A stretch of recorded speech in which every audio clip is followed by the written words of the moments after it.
Welcome back, everybody, to the Cleveland Guardians franchise here on MLB The Show 22. We will be kicking off season number 4 today as the title defense begins. We're going to quickly go through spring training in the first portion of the episode and then get to the start of the regular season.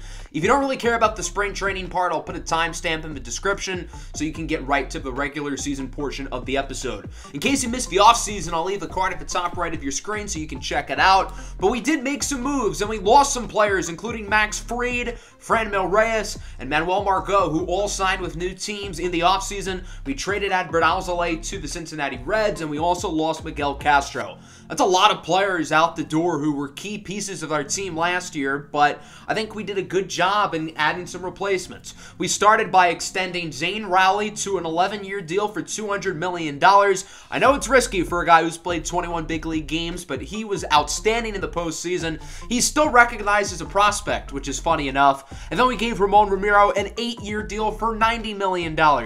Again, it's risky spending this much money on two players who have a combined total of, what, 8 home runs in their big league career through the regular season and the postseason, and we are handing them $300 million. So it's a gamble, but it's one that could really pay off in the long run. We made some nice additions as well, including adding Aaron Bummer and John Means to the pitching. I wanted to add a lefty arm in the bullpen, and although Bummer was pretty bad last year with the Nationals, I figured he could be a good buy low candidate because he doesn't cost too much, and other than last year, he's been really good.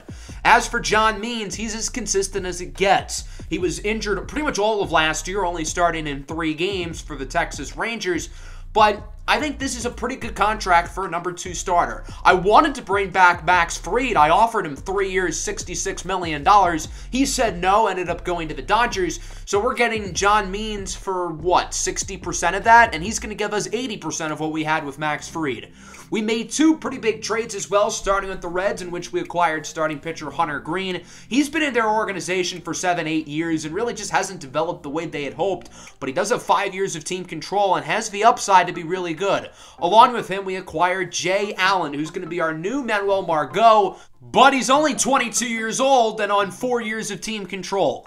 The bat is inconsistent, but it is developing, and with 88 potential, there's no reason to think he won't get better. The biggest move we made in the offseason was to acquire Kyle Lewis from the Mariners, and we traded a lot to get him. And I understand it's a little bit of a risk, but he has been really good for Seattle the past 3 years.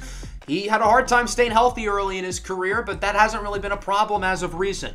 He is a free agent at the end of the year, and he wants a lot of money for a guy who's only 80 overall and nearing 30 years old. But I still think his best baseball is ahead of him. He has 89 potential, which leaves me to believe that he's going to continue to grow and be a long-term piece for our organization. So this is what we're going to do for the lineups for spring training, mainly trying to get a lot of the young guys some playing time, guys who are competing for roster spots or haven't played in the bigs. The pitching battle is really what we're focused on. Shane Bieber and John Means are the only guys who are safe, and we've got 7 other guys competing for the last 3 spots. Tristan McKenzie and Hunter Green had the upper hand, which is why they will not pitch for now. They will enter the rotation halfway through spring training. The 2 worst of those 5 guys currently will essentially be taken out of the race, and from there, we'll figure out who our 5 starters are going to be. So we're going to simulate through the first half of spring training, and we're doing pretty well. We're 9-6. The 5 starters have gotten 3 starts, and overall, it's been a mixed bag. Daniel Espino, far and away, has been the best of the group, so he does look like the favorite for the number 5 spot. And for now, Taj Bradley and Rambo Rodriguez will be taken out of the race, with Tristan McKenzie and Hunter Green coming in. So now we're about 10 games later. Hunter Green's doing great. Tristan McKenzie, not so much. He has an ERA at 14.81.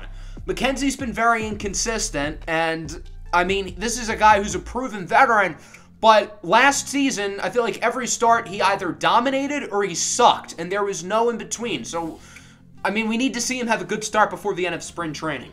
For now, we're going to take Daniel Espino and Hunter Green out. I think they've both earned a spot. And then Shane Bieber and John Means can each pitch 1 game before the season starts. So Tristan McKenzie's final start, again, not great, but I guess not horrible. His ERA went down. We finished 16-14 overall in spring training. Here's a look at the offensive stats. Pretty much all the young guys did horrible outside of, like, Elliot Ramos. However, all of the guys who were on the Major League team last year, for the most part, were really good. Ramon Romero hit .537. Dansby Swanson was great. Rowley was great. Marte, Kyle Lewis, George Valera. They were all fantastic for us. So I guess it's pretty clear who's making the big leagues in terms of our batters. As for the pitchers, John Means struggled in his only start. I think the only regret I have about spring training is not letting John Means pitch sooner. This is a guy who has not pitched since early April last season, so I wish I gave him another start or two just so he can sort of figure things out before he's inserted right into the rotation for meaningful games. So now we have to send down some guys, and our final five-man rotation to start the year will be Bieber, Means, McKenzie, Green, and Espino. Daniel Espino's earned the number 5 spot. Him and Hunter Green were really good in spring training. As for Tristan McKenzie, he's got to prove me something. On a scale of 1 to 10 of concern for McKenzie, I think I'm at like a 50. I need to see him pitch well early in the season, or else his future in Cleveland is going to look pretty bleak.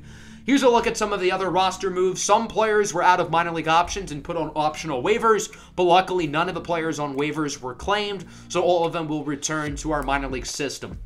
I thought about giving Alvaro Pena, our top prospect at third base, some playing time in spring training. I decided not to, although I do think he will make his big league debut at some point this season, assuming he plays pretty well in the minors. So now here we are. We have made it to the next Major League season. We start on the road against Detroit for our opening matchup. So let's take a look at our lineups and rotation to start this season. So this is what we're going to rock with against righties. Kyle Lewis, the only new face really in terms of our entire batting group. Everybody else here in terms of starters and bench players were on the roster last year. Dansby Swanson was kind of the odd man out here. I wanted to start him against righties, and if one of these guys down the bottom like Valera or Rowley struggle, then Dansby Swanson will get that opportunity. Against lefties, Swanson and Jay Allen will start, along with Eliezer Alfonso, with Valera, Campusano, and Rowley on the bench, and then Josh Naylor and Luis Rengifo will be permanent bench batters, at least for the start of the season. As for the rotation, again, Shane Bieber is safe. We know what we got with him. John Means is probably safe, but we need to see him do well after the injury. Tristan McKenzie, do not know what we're going to get with him, so he's got to perform well early or else he could be out. And again, we've got a lot of guys in AAA who I think are worthy of taking that starting spot, and that also goes for Green and Espino. They've got to produce well early on too. The bullpen pretty much the same as last year, but with the addition of Aaron Bummer. So let's hop into this game here at Comerica Park against the Detroit Tigers, one of our division foes in the American League Central, with perfect weather here in late March for some opening day 2025 baseball as the next season of Cleveland Guardians ball kicks off and the title defense begins here on the road at Comerica against the Tigers. Shane Bieber, of course, on the mound throughout this series. He has dominated the Tigers, owning them in every facet. As we take a look at Cleveland's ranks last season in the division, not finishing first in any statistic. It says we're 5th in ERA. Does that mean we have the 5th highest or the 5th lowest? Because there's no way we had a worse ERA than the 100-loss Twins.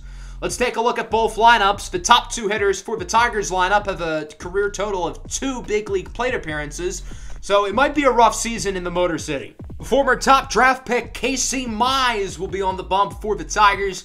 Last year he went 12-10 with a 3.62 ERA. Maybe not ace material, but he has been worth that #1 pick and has turned into a really good starting pitcher. Jose Ramirez up with 2 away. Ramirez looking to start this season strong as he bombs one into right field. That one goes for a home run, and the Cleveland Guardians take a quick 1-0 lead. Jose Ramirez has been the rock of this team for a long time now, and here in 2025, it doesn't look like it's going to slow down. Shane Bieber, the owner of the Detroit Tigers, is on the mound, and to be honest, I kind of wish he was the owner of the Tigers as a fan myself. I think he would spend more money than Chris Ilitch, having 2 guys who have 2 big league plate appearances hitting 1 and 2 in the opening day lineup. Bieber was great last season, 2.84 ERA, 1 whip on the dot. This is Ramon Delgado, one of the goofballs who's pretty much never played in the big leagues, and he's going to get his first hit. It's a bunt single as Jose Ramirez is unable to make the barehanded throw. So Delgado gets his first major league hit, and the Tigers have a base runner here in the bottom of the first inning. We'll see if they can do any damage as Jose Iglesias comes out to get the ball. Iglesias spent the first portion of his career in Detroit, now back with the Tigers, as Joey Gallo strikes out on the fastball. Good pitch by Bieber. Pretty good inning. He allows 1 hit, but no runs. Kyle Lewis making his first at-bat as a Cleveland Guardian. Hopefully it's a good one. And yeah, it is. He draws a walk. Tough pitch to lay off, but he will let it go by, so he will reach base. 2 away now for George Valera. This is a prove-it year for Valera. Was great as a rookie in Season 2. Last year he kind of fell off, so he needs to produce, and his first at-bat he does not, with a weak fly out to third as Iglesias will make the play. So Cleveland does not score anybody here in the second. They leave one aboard. Let's go to the bottom half of the inning now, see if the Detroit lineup can do any damage. Riley Green is up for the Tigers, and he will bloop this one into left. That'll go for a base hit. So Riley Green starts the inning with a single, and we'll see if the Tigers can, do any damage with him on base. Javier Baez, in year 4 of his 6-year contract, grounds it to Ramiro, flips it over to Marte, over to Bell. 4-6-3 double play. Good work by the Cleveland infield. Pretty much the exact same infield as last year. No changes at all for that group. Gilbert Ruiz swings and misses at the cutter. Another good inning for Shane Bieber, who's been the ace of his staff since the start of the series, and even before that, as he gets through the Tiger lineup with no issue despite allowing a hit. Luis Campusano up here in the top of the third. Another guy who's got to prove it, especially with how good the backup catcher, Eliezer Alfonso, was last year in the playoffs, as he goes down looking on the strikeout. Nice fastball by Casey Mize. Bottom third, Raymond Prince in his Major League debut lines it to first. Josh Bell, what a play, preventing Prince from his first big league hit. Great defense there by Josh Bell. This is a pitcher's duel so far. Other than the Jose Ramirez homer, there hasn't been much offense. I guess that's what happens at Comerica Park, the most pitcher-friendly park in baseball. Josh Bell gets plunked by Mize. I've been saying it since we got him. Josh Bell is literally a hit-by-pitch magnet. I don't know how he attracts these pitchers to hit him so often. Ramon Ramiro, the $90 million man with a single up the middle. Ramiro now 20 years old, the former second-round pick, gets aboard.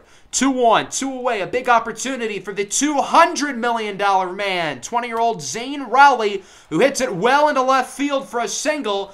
And now the bases are loaded as the Guardians will elect to hold Bell at third. Probably a wise decision.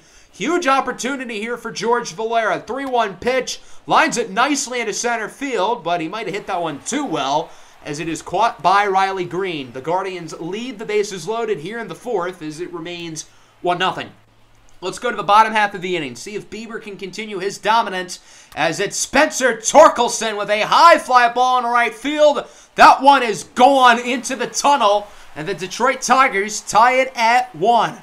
359 feet for the former #1 pick out of Arizona State, and this game is tied at 1. That'll bring up Tork's good buddy, Riley Green, who gets his second hit of the game.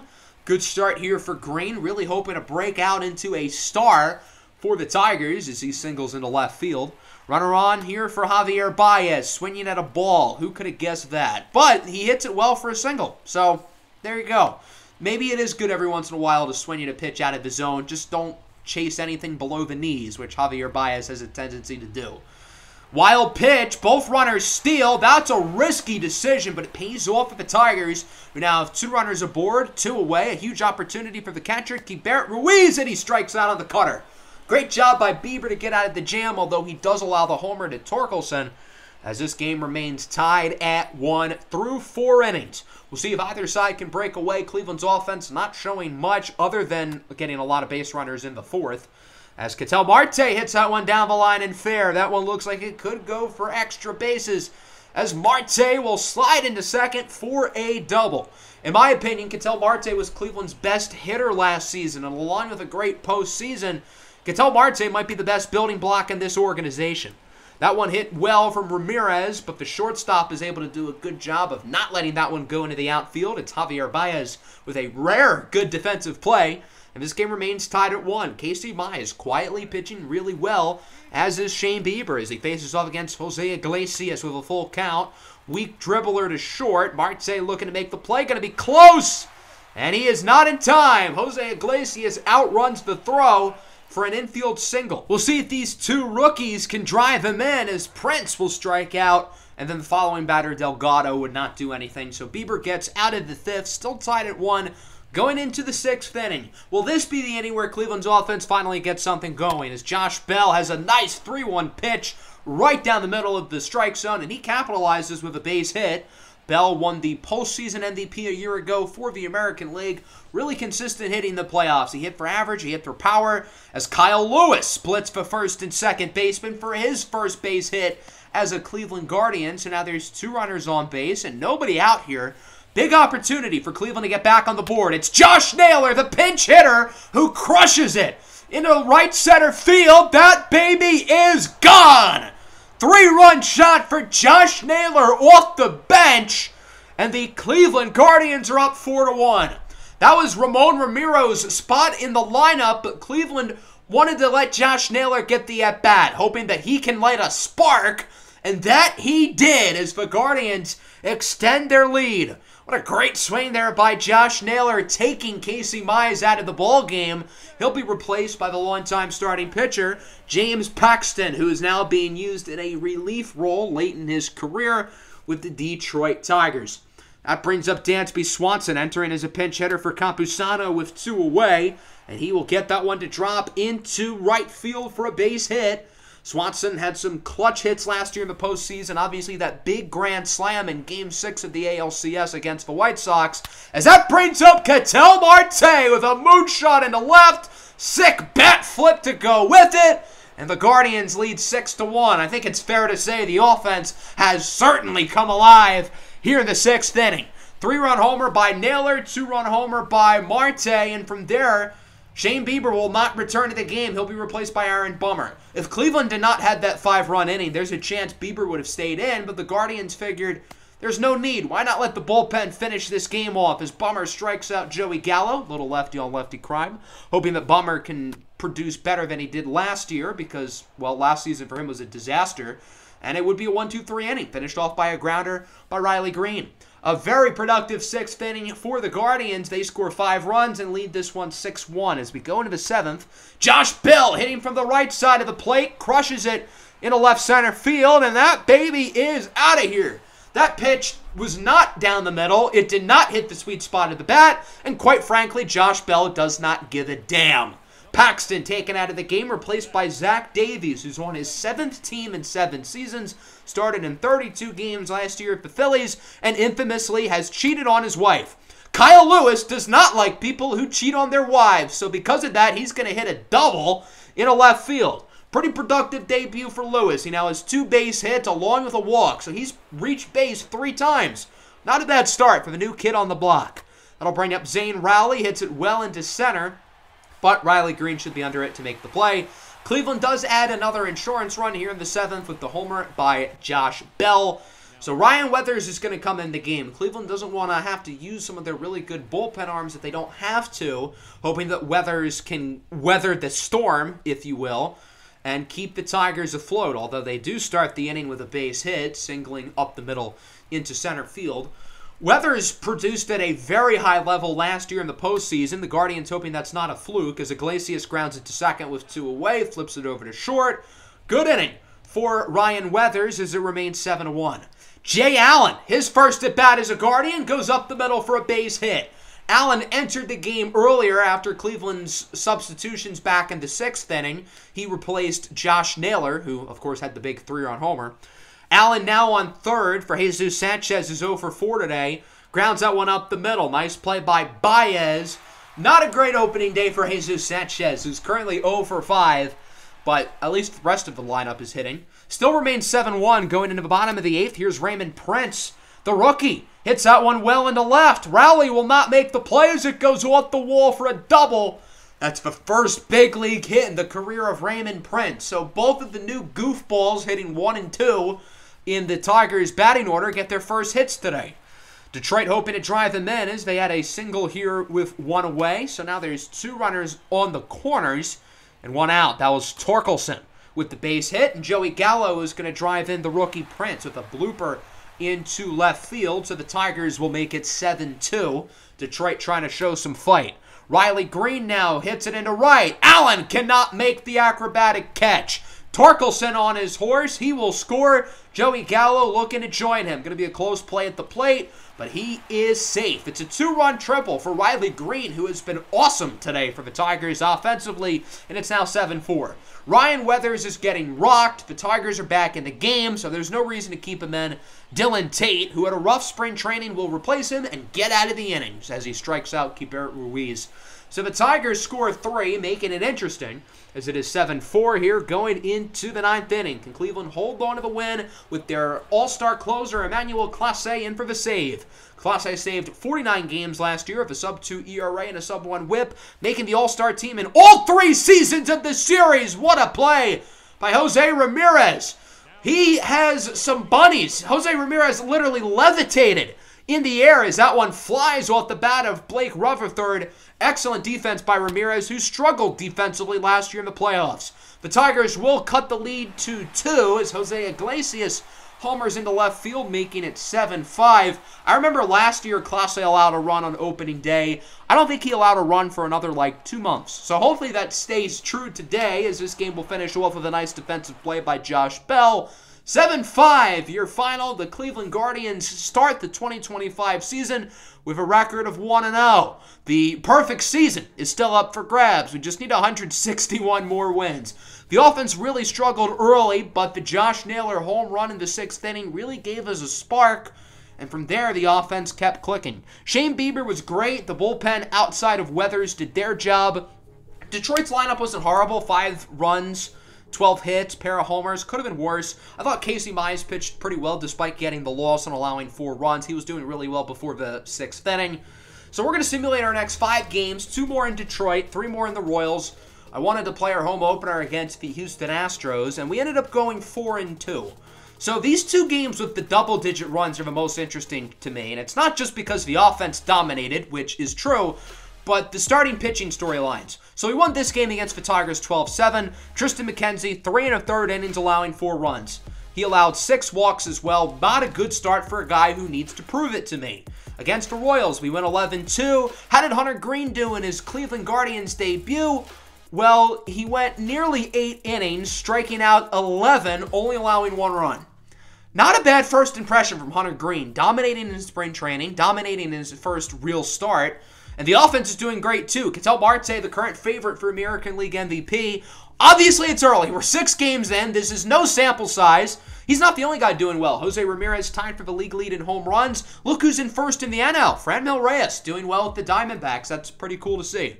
So we're going to play our home opener here against the Houston Astros. The first home game since the Guardians won the championship. Of course, last year they won the World Series at Coors Field in Colorado. So the home crowd did not get to see them win the championship, but they'll get to see them here today against a Houston Astros team who was supposed to win the championship last year. These 2 teams did not play against each other in the postseason, but almost did. John Means is starting for Cleveland. His first start went okay. He allowed 3 runs in 6 1/3 innings. Could have gone better, could have gone worse, as he starts with the young Jamaican shortstop Duke Butler to lead the game off, and Butler crushes this one into right field. Going to be a close play at the wall, and it scrapes over for a leadoff home run, and the Astros lead 1-0. I know a lot of people don't like these Astros City Connect jerseys. I'm personally a big fan of them. I think they were the best City Connect jerseys in baseball. Let me know what you thought of them down below in the comments. Yordan Alvarez looking to join in on the fun. If it's fair, it's gone, and it just curves foul by around 7.2 feet. So Alvarez wants to make sure this one is fair, and sure enough, 2 pitches later, he clobbers a home run into right center field. Who's your daddy? It's Yordan Alvarez as the Astros lead 2-0. Alvarez with his 2nd home run of the year. Alvarez is a free agent of the offseason, likely going to be commanding a contract that starts with the number 3 because he is really, really good. Kyle Tucker looking to join in on the fun as he bloops it into left. Rowley cannot make the play. Cleveland ran a heavy shift there, and it backfired big time. A routine flyout turns into a double. Will they drive him in? It looks like they will. Ramon Laureano singles into center field. Tucker will score, and the Houston Astros are off to a flying start here in Cleveland's home opener as they lead 3-0. So far, John Means getting rocked, but thankfully the inning will come to an end as he strikes out Mike Zunino. Still a big start for Houston with the 2 homers by Butler, and Alvarez. Luis Garcia starting for Houston. His first start did not go well. He recorded 5 outs while simultaneously allowing 5 runs.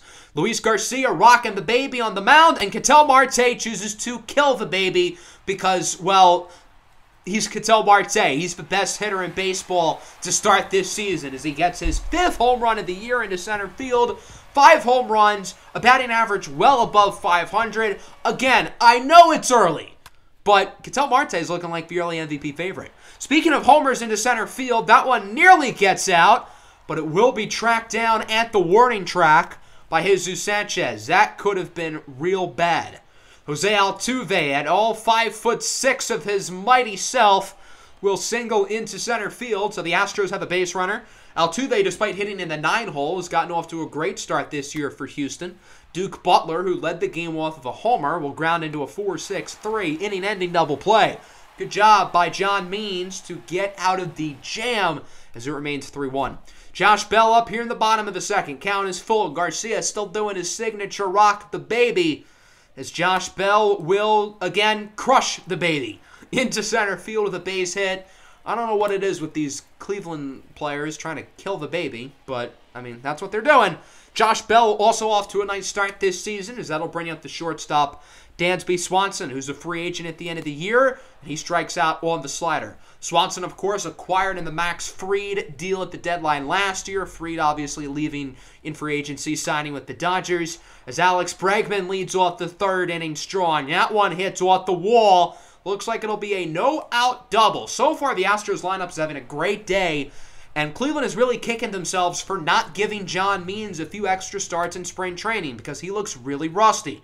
Alvarez lines it out to short. What a play by Dansby Swanson for the first out of the inning. Great defense from Swanson. The World Series MVP, Eliezer Alfonso, will lead off the bottom of the 3rd. 3-1 pitch. He will draw a walk. Obviously, anyone with a brain realizes Alfonso did not deserve World Series MVP, but he is really proving himself as a real long-term piece for this team's future with how he's been playing since his rookie season last year. Ketel Marte with his second base hit of the game, singling into center, again, crushing the baby. So now there's 2 runners on base, 2 away here. Big opportunity for the new kid on the block, Kyle Lewis, with a moonshot into left. A sick bat flip as well, and the Guardians take the lead off of a 3-run homer by Kyle Lewis, his 3rd of the year. Lewis, coming from the Mariners in the American League West, has played against the Astros a whole lot. The Mariners do not like the Astros, and Kyle Lewis has clearly taken his aggression out here despite being on a new team. Ramon Laureano gets his 2nd hit of the game, the former Oakland Athletics center fielder, with a single into left, so Laureano is aboard. The catcher, Mike Zunino, will ground it to Swanson, flips it over to Ramiro, who gets clubbed by Laureano. The Guardians do turn the double play, but Ramon Laureano very clearly with a dirty slide on Ramon Ramiro. Thankfully, Ramiro is okay. Bottom 4, 2 away now for Dansby Swanson, the 1-2. And he strikes out on the fastball. Good pitch by Luis Garcia. We've got a good one here through 4 innings. Cleveland on top 4-3. The Astros have not scored since the 1st inning. It seems like John Means is starting to feel a little bit more comfortable. But right as I say that, Jose Altuve rips a double off the left field wall, the top of the wall to be specific. Nearly a home run, but it will stay in the ballpark. But nonetheless, the Astros start the inning with a runner in scoring position. That brings up Duke Butler, who homered earlier, and he will homer again. His 2nd of the year, 2nd of the ball game, and the Astros are now on top 5-4. Duke Butler last year really broke out for Houston. The way this team finds talent and develops them is unbelievable. There's a reason why the Astros have been consistently good for a decade. John Means taken out of the game. He'll be replaced by Camilo Doval, who has not pitched well so far. 2 earned runs in 2 1/3 innings.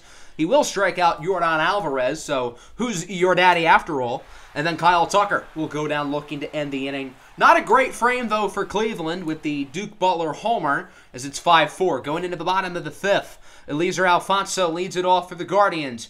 Luis Garcia once again rocking the baby, and this time the baby's gonna rock him! Oh my God, that almost killed him! Alfonso is safe at first with an infield single. Obviously, the concern here, Luis Garcia got clobbered by that ball. His day will unfortunately come to a close, and Dinelson Lamet, the long reliever, will enter the game in his place. You gotta feel for Luis Garcia. He's rocking the baby. He's really caring for his child, being the baseball. How does the baseball retaliate? By clobbering him on the head. Sometimes you see players act when they get injured. That's no acting. He got demolished. Ketel Marte now 3-for-3, singling into right. That ball was cruising so slowly in right field that Alfonso was actually able to swipe third. So now there's runners on the corners here. Huge opportunity for Jose Ramirez, who leads the AL in homers and RBIs, and it looks like he's going to drive in another run as this game is tied at 5 with a double into right field. The other runner, Marte, will hold up at third. So now there's 2 runners in scoring position. Game is tied, and a big opportunity for Kyle Lewis to clobber another ball. Lewis with his second homer and second bat flip of the game, 4th of the year, and it is now 8-5. I know it's early, but Kyle Lewis has been a great addition to this lineup as he has driven in 6 runs today off of 2 moonshot home runs. He's hitting for power, he's hitting for average, he's getting on base, he's playing good defense out there in center. I know Franmil Reyes has finished in the top 2 for MVP voting 2 years in a row, but if Kyle Lewis can give us 75% of what Reyes did offensively with good defense and maybe someone who can actually hit in the playoffs, I think this is going to be an overall good transaction for the Guardians. Dinelson Lamet taken out of the game. I think he recorded 1 total out, replaced by Brent Suter. He will allow a base hit here over to Ramon Ramiro. Bold strategy putting a lefty in the game right when Ramon Ramiro is about to hit, and well, Ramiro is going to capitalize. That'll bring up Zane Rowley, one of the few players in this lineup not playing well so far this season. His average currently in the 130s, and it will not go up as he will weakly fly out to center. Obviously, it's, again, early with Rowley, but you were hoping for a little bit more. The 6th inning would go very smoothly for Camilo Doval. 2 scoreless innings from him, looking like his all-star self from a year ago. We'll see if the Guardians can add any more runs, currently up by 3. Eliezer Alfonso nearly got plunked. Was that revenge for him nearly killing Luis Garcia? It's not like Alfonso did that on purpose. Alfonso will draw a walk about 7 pitches later, really working the count with Brent Suter. Alfonso has reached base in all 3 of his plate appearances today. Ketel Marte currently 3-for-3, unfortunately going to be 3-for-4 as he grounds into a 5-4-3 inning-ending double play. Good work there by Brent Suter and the Astro infield as we go to the 7th. Nick Sandlin in for Cleveland. He has so far allowed 1 run in 1 2/3 innings so far this season. Hopefully he doesn't allow any more today. And that will not be the case as Luke Voit clobbers that one into left field. That baby is gone. A no-doubter for Voit. And the Astros are only down by 2 as it's now 8-6 off of Voigt's 2nd home run of the season. So it's now 6-8. Both offenses really starting to play well. Bregman strikes out on the slider to end the inning. Good job by Sandlin to not let any further damage done, but he does allow 1. Kyle Crick into the game for the Astros. He's allowed 4 runs in 2 2/3 innings so far this year, facing off against Jesus Sanchez, who has been okay to start the season. Not bad, not great either, and he gets hit by the pitch. So the Guardians open up the inning with a runner aboard. That'll bring up Jose Ramirez. Drove in a run and scored during his last plate appearance, and he's going to get another base hit, hitting that one nicely into center. Sanchez on his horse, headed for third, and he is safe. The Guardians have been very aggressive on the bases today, and for the most part, it has really paid off. Kyle Lewis is homered in his last 2 at-bats. Can he get another one? Not quite. Swinging way too early on the slider. I think Kyle Lewis got a little bit overexcited there, and honestly, with how he's been hitting today and really all season, I don't blame him. Josh Bell with 1 away, grounded to short. Astros going to turn the double play. Cleveland will not score anybody here in the 7th, and it will remain 8-6 with 2 innings to go. Dylan Tate in for the Guardians in 3 1/3 innings so far this year. He's only allowed 1 run, doing pretty good with a 2.7 ERA as he faces off against Kyle Tucker with 1 away. He will hit it nicely into center field, and that one will go for a base hit. So Tucker is aboard. Tying run is at the plate. Can the Astros do some damage? It's Ramon Laureano who will single into center, his 3rd hit of the game. So now there's 2 on, 2 away. What a huge opportunity now for the catcher, Mike Zunino. So from there, Tucker will be replaced with a pinch runner, Pierre St. Juste, the 2nd best prospect in all of baseball. And the pitcher will be replaced by Emmanuel Clase, who's going to come in a little bit earlier than expected against Zunino, who draws a walk. on the cutter. So the bases are now loaded. I imagine Clase wants to get through this inning pretty quickly, considering he's probably going to pitch the 9th. In for Zunino as a pinch runner will be Jalen Miller, as Voit is up, homered in his last at bat. Hits it well into center, but Kyle Lewis is under it. He will make the play. The Astros lead the bases loaded, and it remains 8-6 going into the bottom of the 8th. Unfortunately, Emmanuel Clase doesn't have as much energy as he would otherwise, but assuming this is still a 2-run game, he will probably pitch in the 9th. Clay Holmes in for the Astros, the former Yankee, hasn't allowed any runs so far this year as he faces off against Jay Allen, who is 0 for his last, I think, 13 at-bats after his first at-bat went for a hit, and he will strike out on the slider. Clase still in the game here in the 9th inning, making quick work of the Astro lineup as with 2 away. Bregman's going to fly this one into center. Kyle Lewis makes the play, and the Cleveland Guardians win their home opener by the score of 8-6 in what ended up being a really exciting game for the most part. Kyle Lewis officially cementing himself here as a Cleveland Guardian in his first home game, hitting 2 3-run shots, driving in 6 of Cleveland's 8 runs today. And again, the Astros lineup was pretty good. 12 runs, 6 hits. They hit for good power with 4 home runs in this matchup. Duke Butler went deep twice. Yordan Alvarez went deep along with Luke Voit. So the Astros hit the ball well. John Means did not have a good start, but the problem was the pitching. Luis Garcia was not great before he got hurt. Dinelson Lamet was pretty bad. The Astros bullpen was pretty good. We couldn't really hit after the 5th inning, but our offense did enough to win the game. Obviously, Kyle Lewis, the standout. Ketel Marte also great. 3 for 4, 3 home runs. John Means didn't do overly well, but the bullpen did do a good job of shutting them down. So we're going to simulate through the rest of this Houston series, entering a 2-game set against the San Francisco Giants as we get a trade offer from the Twins, and it's an interesting one. Giovanni Carnevale, one of our international free agents last year, in exchange for Nick Senzel, who's on the last year of his deal. You know, I'm not opposed to adding more utility guys. I think he'd be an upgrade to Luis Rengifo, but I said no. So we ended up winning 2 of 3 against Houston. Tristan McKenzie pitching a little bit better. Hunter Green with another phenomenal start, so he is continuing an excellent start to his Cleveland career. And so that'll wrap up the episode. I plan on going through a month per episode, but since it's the start of the season, I wanted to go a little bit slower for this episode. But I think next time we're going to get through the rest of April. Should be a fun one. Hope everybody enjoyed. Make sure to leave a like and subscribe to the channel. Peace out.